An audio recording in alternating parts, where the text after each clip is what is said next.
Let's bring in two guests now to flesh out some of the arguments about a military strike that may be only days away. Joining us from Paris, French author and philosopher Bernard-Henri Lévy, who played a key role in persuading former President Nicolas Sarkozy to intervene in the Libyan conflict 2 years ago.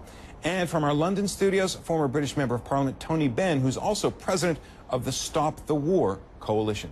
Gentlemen, thank you both for being with us. Tony Benn, I wonder if we could start with you. The President of the United States wants to see Syria punished and deterred for using chemical weapons. The Prime Minister of Britain wants to see it. The Syrian opposition wants to see it. Why isn't it the right thing to do? Well, it is a war that is being discussed. 75 years ago, coming home in a troop ship from the Middle East as an RAF pilot, I heard the Charter of the United Nations, and the words open in this way. It said, "We, the peoples of the United Nations, determined to save succeeding generations from the scourge of war, which twice in our lifetime has caused untold suffering to mankind. The UN is about peace and how you can find peace, and to try and use the UN to make war over this question is very, very dangerous and I think illegal." Well, the UN may be an important institution, but in this context, it's not really what the conversation is about. It's about chemical weapons in Syria. Bernard-Henri Lévy, does the world have a moral obligation to intervene? Well, I think of course, a moral and a legal obligation. Since 2005, there is a duty to intervene, a duty to protect, which has been voted by the United Nations. But moreover, what is at stake today is the credibility of America. President Obama said that there is a red line which should not be crossed. It has been crossed. Now, two solutions. If really the word of Barack Obama has still a sense, and I do believe it has a sense, I'm a great admirer of him, there is an obligation of punishment. If nothing happens, then North Korea, Iran, Al-Qaeda, all the enemies of the free world will deduce, will conclude that America has lost its credibility. I can hear Tony Benn trying to break in from London. What were you hoping to say? Well, I don't think this is a war to justify President Obama's credibility or Prime Minister Cameron's credibility.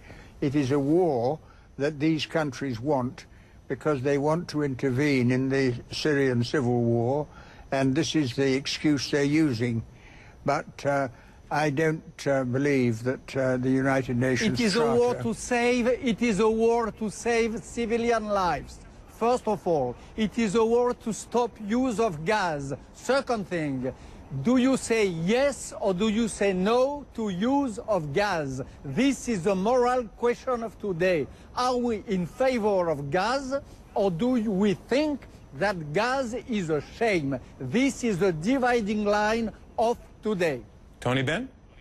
Well, millions of civilians have already become refugees from the Syrian war, and although chemical weapons are a terrible weapon and have been denounced by international bodies, you mustn't pretend that this is about protecting life, because life is being lost on a huge scale because of the existing use of ordinary weapons. I want to jump in with another question because, forgive me, gentlemen, if the idea here is to protect civilian lives, then the war has to be brought to an end, and Bernard-Henri Lévy, I don't think that's the plan. The plan, as stated, is not to try to end the war, it's to punish the use of these weapons. The war could drag on and take a great many lives, even if this limited intervention goes ahead, and even if it succeeds in its modest goals.